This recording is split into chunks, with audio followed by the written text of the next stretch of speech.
So I've always been of the opinion that you are in the right place at the right time for the right reasons.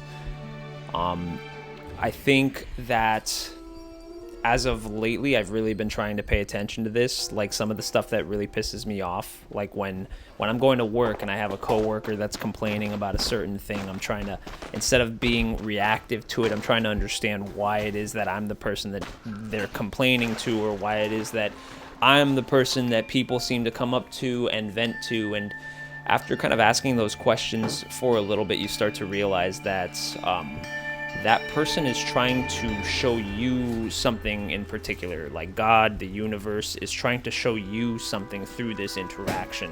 And I feel like that's something that can be very easily ignored if you're not paying attention to it, because ideally we're supposed to be grateful for everything in our lives, including the bad stuff, right? But it's very easy to say, I don't want this in my life. Like, why is this happening to me? Like, oh God, why me? Like, what have I done to deserve this? Is it my karma? Is it bad luck? Are you trying to teach me something? And we always kind of root it down to like lessons or like I said, like karma, like this is something that I've attracted in some kind of my life. And the thing is that we're kind of on the right track by saying that, but we're interpreting it incorrectly. Like a very cool theory that I've always heard is that we are all mirrors of each other, and that we reflect the energy that we send out, but also that we receive. And so if somebody is being annoying to you, it's because you need that intake. So I have an example. At work, I have a coworker that only speaks very poorly about herself and is very negative. And I'm trying to figure out for a couple of days why that's so interesting to me, because already this coworker, she's brand new and nobody really likes her. In fact, she can be kind of scary. But what is the purpose of that? Understanding that when I'm talking to her, it's like, why are you here? What do you are you supposed to be teaching me something? And I realize that even in the slightest bit, that sometimes I can sound like that. I can be negative. I can be very self-derogatory. And I find that very interesting, because I'm looking at her, and when she's insulting herself, in my mind, I'm like, why are you so negative towards yourself? Why do you speak so poorly about yourself? Why do you... She says like, oh, well, I'm not that important. And it's like, who taught you that? But understanding that as I'm getting triggered while hearing her say that, I'm realizing that I have probably triggered other people in my life when I have said similar comments. So really, instead of reacting to the comments that she's saying, I'm realizing that I have to do a better job of reflecting on why they are crawling up my skin. Like, naturally, if I'm listening to my body, my spirit is telling me that I don't like hearing comments like that. I don't like hearing them from other people, and I certainly wouldn't like hearing them from myself. But I'm so caught up in my own little world where I'm starting to believe that that is a truth, that I'm not arguing back against it. So if there's somebody that you care about in your life, and you hear them speaking poorly about themselves, you wouldn't let them do that without arguing back to them. You usually say things like, no, that's not true. You're actually full of value, full of worth, and you contribute so much to our family, to our friendship, to our community.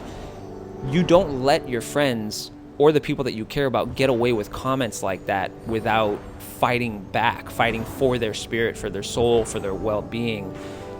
And yet, why do we do that? Why don't we do that for ourselves, right? Like, why don't we put up a bigger fight? Because at the end of the day, I think what we're not realizing is that these comments, they're just thoughts. They're just ideas that pass through our heads. And ideas, like, we have like a refresh rate of like, some of us have 5 minutes, some of us have an hour, some of us have 24 hours. But depending on the magnitude of the situation, we can dwell on a single idea, some of us for years, and that idea can become such a defining factor of who we are, how we identify, for an entire lifetime, to the point that if we attach too long to the idea, it can haunt us all the way up until like we're in old age.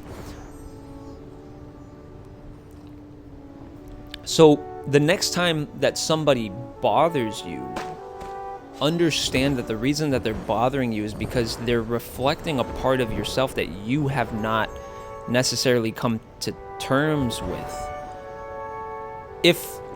If we understood more, we would be able to love more. Understanding is the direct line to loving more. And so when I think of that, I think of like how Jesus was able to love more on the people who supposedly were not lovable. But he understood human beings at a deeper level. He could see deeper into their souls at a level, at an emotional level, that he could see the source of the pain. He could see where everything had started, where it rooted from. And because he was able to see that, he didn't judge it, because he knew exactly where it came from.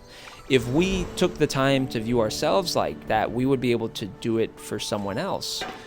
But you know how hard it is to kind of come to terms with that, to really reflect on your shadow self and say, where did this thought actually come from? Who was the first person who told me, like, I'll never be nothing, or I'll never amount to anything, or like, you'll never be successful, or if you continue to do this, you're going to end up homeless, like without a job, without a car, or without money, and you're going to become a failure.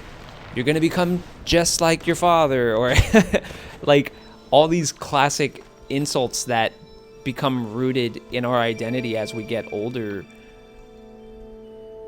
If we trace them back, if we question them, if we build a case against those ideas, and we take it all the way back to where that idea, who is the first person who told you that, and ask yourself, yeah, but is it true? With the knowledge that I know now, with the experience that I have now, am I really going to be a failure? Am I a failure now? And building that case with your own life experience instead of just trusting that person, because honestly, if you really think about it, the only reason you even started to believe that they might be true is because you cared about that person. We don't listen to the opinions of people we don't care about, or we don't look up to, or we don't trust. But sometimes those people that we trust can hurt us so deeply that it affects us for years, for generations. That's how the generational trauma ends up existing, is we pass on our negativity to our kids because it was passed on to us. Well, my father said I was going to be like this, so I'm going to go and tell the same thing to my son, because if I had to live with that pain, well, shit, I'm not going to live with that by myself. I'm going to make you live with it too, you know? And so it goes on and on and on, and we don't ever heal. So understanding that the more that we fight it, the more that we fight the negativity, the more that we don't confront it, the more that we say, oh, I don't want that, and you push it away, the less you actually understand. We're very used to doing that, but how about for a change, we stop and we just sit with it. We sit with it and we ask it questions. We ask those feelings questions to try to better understand them, to try to become their friend so that we can understand. And I know that sounds like a really crazy concept, but understanding your pain is the key to finding love in why you're there in that given moment, why you're being presented with this annoying person, quote unquote, why you're dealing with this current suffering. Because it's not that it's necessarily trying to show you something, it's already showing you. It's just a reflection of what has always been there, what is there. And if you can understand it in what you're seeing, maybe it's a key and a secret to learning how to have more empathy and love for yourself and patience. And in turn, if you can manage to accomplish those things, well, ultimately, you will have more love and more patience for everyone around you. And that's ultimately the goal, right? Is to make a better world. We have to have love for ourselves so that we can love other people, because we always hold the world by the standards that we hold ourselves to. And it's just that simple. So that's about it.